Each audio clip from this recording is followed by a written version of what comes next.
O meu próximo convidado conta que cresceu numa casa de engenhocas e ele não tinha como escapar a esta herança. António Gonçalves herdou do pai e do avô o gosto pelas invenções e pode mesmo dizer-se que é um engenhocas desde a infância. Havia carrinhos que se podiam desmontar e pronto, e da parte tanto do avô como do pai havia muita ferramenta. Desmontávamos, víamos como é que funcionavam, fazíamos alterações e por aí fora. Infelizmente esses primeiros brinquedos morreram todos com as experiências. Ao longo dos anos aprofundou conhecimentos, ao mesmo tempo que colecionava invenções e prémios. E com o tempo, António desenvolveu um gosto especial pela transformação de veículos. E comecei a perceber que não faz sentido andarmos a gasolina ou a gasóleo, o que é que seja, quando temos fontes de energia melhores ou alternativas. Neste caso, portanto, em relação ao Jeep, converti-o para trabalhar com óleo vegetal. A parte elétrica veio depois, a bicicleta era uma opção, dá para me movimentar, é uma espécie de scooter. O resultado foi que fiz uma bicicleta que excede as performances de algumas scooters. Depois da bicicleta, decidiu também transformar o antigo Fiat de 74 num carro elétrico. Muito económico e perfeito para as deslocações diárias. Mas as invenções de António são muito mais do que alterações a veículos. Um dos meus objetivos principais é sempre energia. E energia temos o sol. Fiz um painel solar, neste caso uma parabólica solar, que serve para aquecer o que se quiser, serve para cozinhar, com a única grande desvantagem de que, se não houver sol, não serve para nada. Para António, tudo pode ser transformado e melhorado. Certo é que este inventor leva muito a sério as próprias ideias e projetos. Hoje continua a dedicar o tempo livre aos engenhos e, como o filho de peixe sabe nadar, já tem um pequeno seguidor. O mais velho já vai, sempre que consegue agarrar em ferramentas, põe-se logo a tentar desmontar os carrinhos. O tempo dirá, mas tal como eu, tem as ferramentas à volta, se ele se interessar. Se quiser ir por aí, por mim, tem o meu apoio. O António já está aqui comigo. Olá, António, muito boa tarde. Boa tarde. António, pegando nas suas palavras, não havia como fugir a isto. Quer dizer, na família já toda a gente tinha este... Já era tudo engenhocas. Havia muita ferramenta à mão e, sim, tanto o pai como o avô já faziam as deles, não é? Já gostavam de montar e desmontar coisas e inventar. Lembra-se se eles realmente, de vez em quando, reconstruíam a partir do que tinham? Sim, tenho uma vaga ideia do meu pai andar a desmontar e a reconstruir um carro. E algumas outras pequenas coisinhas. Depois passou para a parte de ter uma oficina e aí eletrodomésticos. E aí acabei por aprender outras coisas diferentes, mas que basicamente ajudam a evoluir. Ou seja, há ali um período grande da vida do António onde o António não aprende ainda pelos livros, não aprende ainda pelos cursos que eventualmente poderia fazer, mas aprende por observar o pai, por ver aquilo que o pai faz, monta, desmonta. Sim. Foi assim que os seus brinquedos morreram às primeiras horas. Portanto, chegavam, deixa lá ver como é que isto é feito. Zin, zin, zin, zin, zin, zin. Um monte de peças. Mais ou menos. Os brinquedos não eram tão chineses como agora. Duravam mais, não é? Duravam um bocadinho mais. Mas ficavam um pouco tempo inteiros. Sim, é verdade.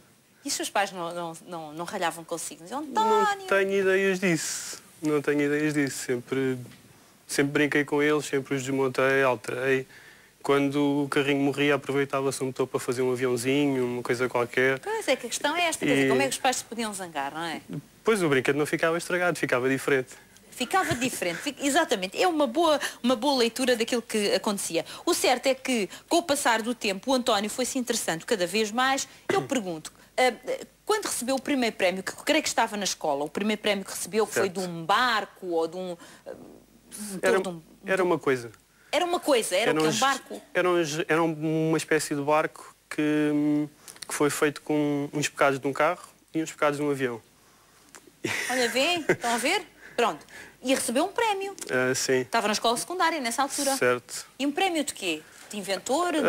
Sim, era um concurso de inventos e engenhocas feito para os miúdos naquela altura e recebeu uma menção honrosa da Câmara da Almada. E sentiu-se estimulado ou não? Sim. Tinha quantos anos quando isso aconteceu, mais ou menos? Não sei exatamente. Mas o quê? 15? Bem, se calhar. Se calhar. Bem, o certo é que a partir daí nunca mais parou, António. Agora, eu gostava que fosse o António a contar-nos, vamos dizer, aqueles de que mais se orgulha que tenha construído, que eu já sei que construiu milhares. Não vamos poder falar de todos, mas há assim 2 ou 3 de que se orgulha muito. A bicicleta, o Jeep. Vamos lá ver. Um Jeep que anda com óleo vegetal. Certo. Mas o óleo vegetal... Eu vou fazer uma pergunta muito ignorante. Mas é aquele óleo de cozinha que diz óleo vegetal? Exatamente. Esse mesmo. Não me correu mal, hein? Eu pensei que era outra coisa qualquer.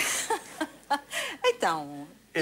Basicamente, li algures que isso era possível e então comecei a tentar procurar como é que funcionava e o que é que se pode fazer. Mas é um motor especial, é um motor que foi recriado por si? O motor, sendo a gasóleo, pode ser alterado para trabalhar com óleo. E, neste caso, óleo vegetal. E a grande vantagem é podermos reciclar o óleo. Portanto, não põe o óleo acabado de comprar do supermercado, limpinho e coisa. É um óleo que já foi eventualmente usado, se calhar filtra para não levar impurezas e é esse que usa. Certo. Quer dizer, também uso novo. Ou usava novo, agora já está mais caro que o gasóleo. Mas agora é mais reciclar do que... Lá em casa as fritadeiras não têm descanso. Não, a vantagem é que podemos usar sempre óleo novo.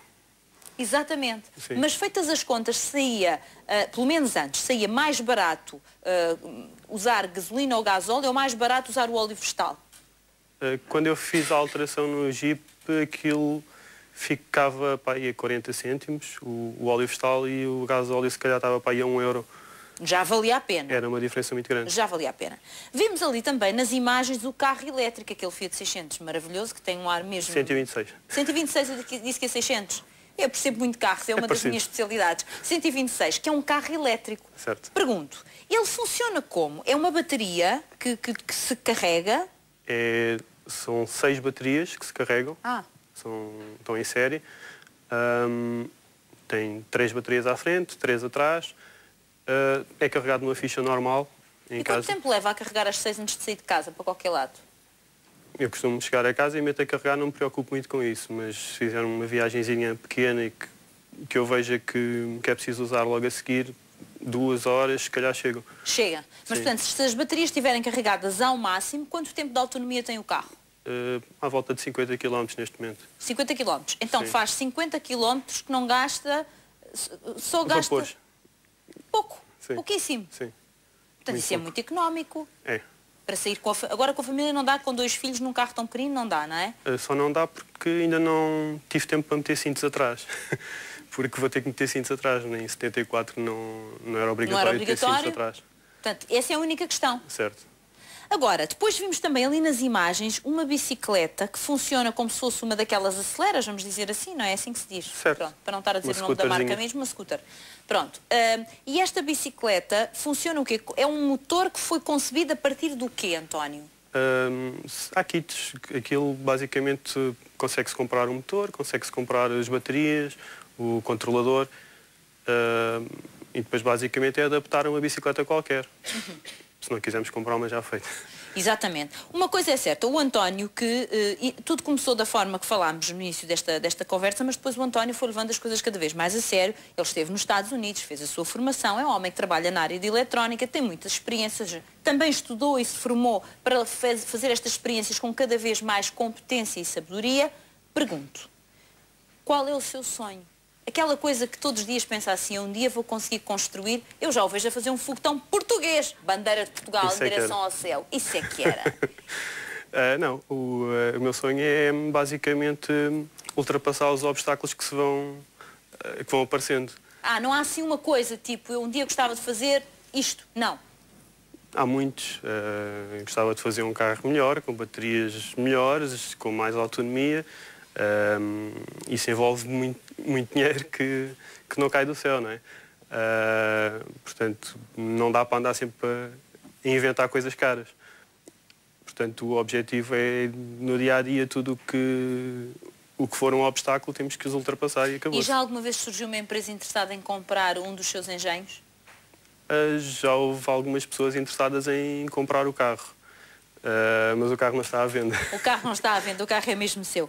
António, eu agradeço a sua presença aqui. É muito bom termos uma pessoa tão jovem, mas já com tanto trabalho feito, porque eu acho que o engenhocas, como normalmente as pessoas dizem, são pessoas com muita perseverança, muita criatividade, muita imaginação, muito empenho, e são pessoas que não desistem facilmente. É um obstáculo, não é para cair, é para contornar. Certo. E eu acho que isso são exemplos de perseverança que nós precisamos. Muitas felicidades e gostei muito de conhecer, António. Muito obrigada. Muito obrigado. Um grande aplauso. Obrigado.